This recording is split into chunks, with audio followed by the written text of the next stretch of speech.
अगली प्रश्नावली है 10.1। कहते कि पहला प्रश्न कह रहा है कि खाली स्थान भरिए। पहला प्रश्न क्या है? वृत्त का केंद्र वृत्त के डॉट डॉट में स्थित है, बहिर्भाग में या अभ्यंतर में। तो देखिए वृत्त का केंद्र कहाँ होगा? अंदर होगा, तो हमारा इसका उत्तर क्या आ जाएगा? अभ्यंतर। तो हम कह सकते हैं कि वृत्त का केंद्र वृत्त के अभ्यंतर में स्थित है। देखिए दूसरा इसका प्रश्न कह रहा है कि एक बिंदु जिसकी वृत्त के केंद्र से दूरी त्रिज्या से अधिक हो, वृत्त के डॉट डॉट में स्थित है। तो आपको दो ऑप्शन दिए हैं, बहिर्भाग अभ्यंतर। कह रहा है एक बिंदु जिसकी वृत्त के केंद्र से दूरी त्रिज्या से अधिक हो। अब देखिए त्रिज्या से अधिक है अर्थात वृत्त के बाहर निकल जाएगी, तो इसका ऑप्शन कौन सा सही होगा? आपका बहिर्भाग। तो हम लिख सकते हैं कि एक बिंदु जिसकी वृत्त के केंद्र से दूरी त्रिज्या से अधिक हो, वृत्त के बहिर्भाग में स्थित होता है। तो आपका सॉल्यूशन क्या आ गया? बहिर्भाग। देखिए तीसरा आपका रिक्त स्थान है वृत्त की सबसे बड़ी जीवा। वृत्त का, तो अब देखिए वृत्त की सबसे बड़ी जीवा, वृत्त का क्या कहलाता है? आपका व्यास। तो उत्तर क्या आ जाएगा? व्यास। वृत्त की सबसे बड़ी जीवा वृत्त का व्यास होता है। तीसरा आपका रिक्त स्थान है एक चाप डॉट डॉट होता है जब इसके सिरे एक व्यास के सिरे हों। कह रहा है एक चाप डॉट डॉट होता है जब इसके सिरे एक व्यास के सिरे हो। जब व्यास के सिरे लेंगे तो क्या बनेगा? अर्धवृत्त का चाप बनेगा। तो इसका ऑप्शन क्या हो जाएगा? अर्धवृत्त। एक चाप अर्धवृत्त होता है जब इसके सिरे एक व्यास के सिरे हों। पांचवा कह रहा है वृत्त खंड एक चाप तथा डॉट डॉट के बीच का भाग है। तो इसमें क्या हो जाएगा? जीवा। वृत्तखंड एक चाप तथा जीवा के बीच का भाग होता है। देखिए अगला छठवां कह रहा है कि एक वृत्त जिस तल पर स्थित है उसे डॉट डॉट भागों में विभाजित करता है। एक वृत्त जिस तल पर स्थित है, तो ये आपका क्या हो जाएगा? 3। मानिए एक वृत्त जिस तल पर स्थित है उसे कितने भागों में विभाजित करेगा? 3 भागों में। प्रश्नावली का दूसरा प्रश्न कह रहा है लिखिए सत्य या असत्य, अपने उत्तर के कारण दीजिए। तो देखिए हमें सत्य असत्य भी लिखना है और कारण देना। पहला आपका प्रश्न क्या कह रहा है? केंद्र को वृत्त पर किसी बिंदु से मिलाने वाला रेखाखंड।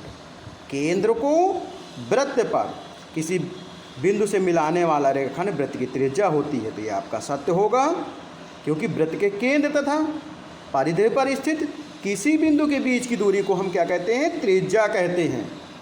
तो पहला आपका कथन क्या होगा? सत्य होगा। दूसरा देखिए कह रहा है एक वृत्त में समान लंबाई की परिमित जीवाएं होती हैं। एक वृत्त में समान लंबाई की परिमित जीवाएं होती हैं। तो ये आपका क्या हो जाएगा? असत्य हो जाएगा, क्योंकि एक वृत्त की जीवाएं समान तथा असमान हो सकती हैं। तीसरा देखिए क्या कह रहा है कि यदि एक वृत्त को 3 बराबर चापों में बांट दिया जाए तो प्रत्येक भाग दीर्घ चाप होता है। तो ये भी असत्य हो जाएगा, क्योंकि एक वृत्त को 3 चापों में बांटने पर प्रत्येक भाग बराबर होगा, जिसे दीर्घ या लघु नहीं कह सकते। देखिए चौथा ऑप्शन क्या कह रहा है आपका? वृत्त की एक जीवा जिसकी लंबाई त्रिज्या से 2 गुनी हो वृत्त का व्यास है। ये सत्य होगा, क्योंकि वृत्त की एक जीवा ले ली जिसकी लंबाई त्रिज्या से 2 गुनी है, तो वृत्त का, तो ये सत्य है, क्योंकि वृत्त की सबसे बड़ी जीवा वृत्त का व्यास होती है। तथा हम व्यास बराबर क्या जानते हैं? 2 गुणे त्रिज्या। डी बराबर 2 गुणे आर। देखिए पांचवा क्या कह रहा है? त्रिज्या खंड जीवा एवं संगत चाप के बीच का क्षेत्र होता है। त्रिज्या खंड जीवा तथा संगत चाप के बीच का क्षेत्र होता है। यह सत्य है, क्योंकि वृत्त के किसी चाप तथा त्रिज्याओं के बीच के भाग को त्रिज्या खंड कहते हैं। देखिए इसका छठवां कह रहा है कि वृत्त एक समतल आकृति है। ये भी हमारा क्या होगा? सत्य होगा, क्योंकि वृत्त किसी समतल में स्थित उन बिंदुओं का समुच्चय है जो समतल में दिए गए एक स्थिर बिंदु से दी हुई नियत दूरी पर रहते हैं। प्रश्नावली 10.2 तो देखिए इसका पहला प्रश्न क्या कह रहा है कि याद कीजिए कि दो वृत्त सर्वांगसम होते हैं यदि उनकी त्रिज्याएं बराबर हों। तो देखिए हमें सिद्ध क्या करना है, सिद्ध कीजिए कि सर्वांगसम वृत्तों की बराबर जीवाएं उनके केंद्रों पर बराबर कोण अंतरित करती है। तो देखिए क्या सिद्ध करना है कि सर्वांगसम वृत्तों की बराबर जीवाएं उनके केंद्रों पर बराबर कोण अंतरित करती हैं। तो अर्थात हमें दिए क्या है, देखिए हम इसके चित्र बनाए ले रहे हैं। देखिए हमने दो वृत्त ले लिए। पहले वृत्त में जीवा क्या ली हमने, पी क्यू, दूसरे में आर एस ली। त्रिभुज कौन सा है इसमें, ए, पहले वृत्त में ए पी क्यू है, दूसरे में बी आर एस है। अब इसे हम सर्वांगसम सिद्ध करेंगे। तो सबसे पहले हमें प्रश्न में दिए क्या है हम उसे लिख लें।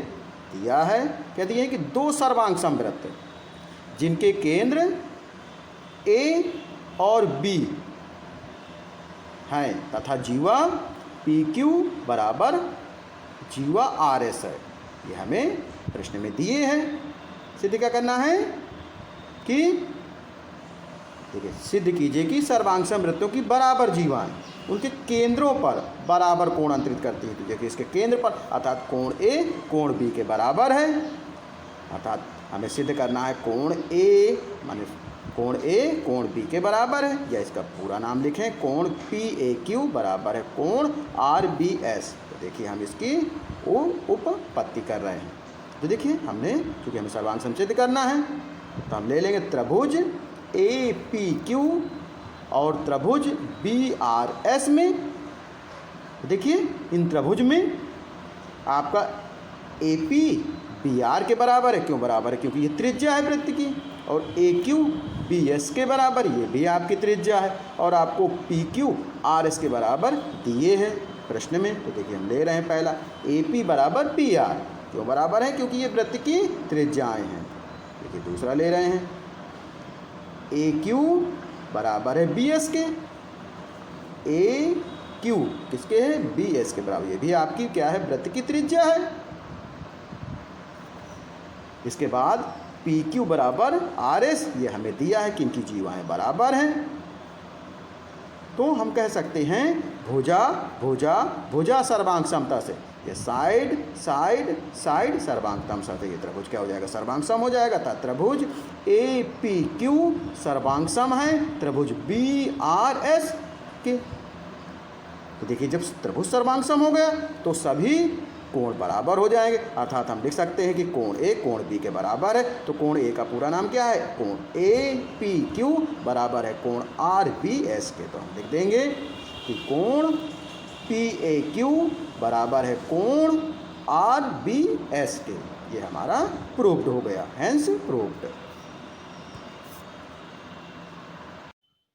ध्यान देंगे इसी प्रश्नावली का दूसरा प्रश्न कह रहा है कि सिद्ध कीजिए कि सर्वांगसम वृत्तों की जीवाएं उनके केंद्रों पर बराबर कोण अंतरित करें तो जीवाएं बराबर होती हैं। देखिए इसका सॉल्यूशन ले रहे हैं। तो देखिए हमने इसके चित्र ले लिए, दो हमने वृत्त बना लिए। पहले वृत्त का केंद्र ए लिया, दूसरे का वृत्त का केंद्र बी लिया, और इसकी हमने जीवा क्या ले ली, पी क्यू ली, दूसरे की आर एस ली। तो देखिए हमें प्रश्न में क्या दिए था कि दो सर्वांगसम वृत्त जिनके केंद्र ए और बी हैं, दो जीवाएं पी क्यू और आर एस इस प्रकार हैं कि कोण पी ए क्यू बराबर है आर बी एस के, या हम इन्हीं को शॉर्टकट में कहें तो कोण ए कोण बी के बराबर है। कोण ए को हम कोण 1 माने ले रहे हैं, कोण बी को 2। तो हम लिख सकते हैं डैट इंप्लाइज डैट कोण 1 बराबर कोण 2। ये हमें प्रश्न में दिए हैं। सिद्ध करना है जीवा पी क्यू बराबर जीवा आर एस, हमें ये सिद्ध करना है। तो देखिए अब इसकी हम उपपत्ति ले रहे हैं। पहले ले रहे हैं कि त्रिभुज पी ए क्यू और त्रिभुज आर बी एस में ले लिया दोनों त्रिभुज। तो दोनों त्रिभुज में हमें क्या बराबर है, देखिए हमें त्रिभुज पहले इनकी दोनों त्रिज्याएं बराबर हो जाएंगी। अर्थात ए पी बराबर बी आर के, ए क्यू बराबर बी एस के, और इसका एक कोण बराबर है। तो हम इन्हें क्रम से लिख लेंगे। तो सबसे पहले हम ले रहे हैं त्रिभुज ए पी ए क्यू और त्रिभुज आर बी एस में क्या बराबर है, ए पी बराबर है बी आर के। ये वृत्त की जीवाएं हैं दोनों वृत्त की, और कोण 1 कोण 2 के बराबर, ये हमें प्रश्न में दिए हैं। इसके अलावा ए क्यू बराबर है बी एस के, ये भी आपकी वृत्त की जीवा है। तो हम कह सकते हैं कि भुजा कोण भुजा सर्वांग समता से, या साइड एंगल साइड सर्वांग समता है, ये त्रिभुज क्या हो जाएगा सर्वांग सम। तो हम लिख सकते हैं त्रिभुज पी ए क्यू सर्वांग सम है त्रिभुज आर बी एस।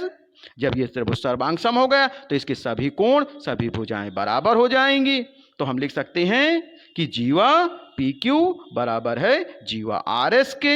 यही हमें सिद्ध करना था, तो हम लिख देंगे हैंस प्रूव्ड।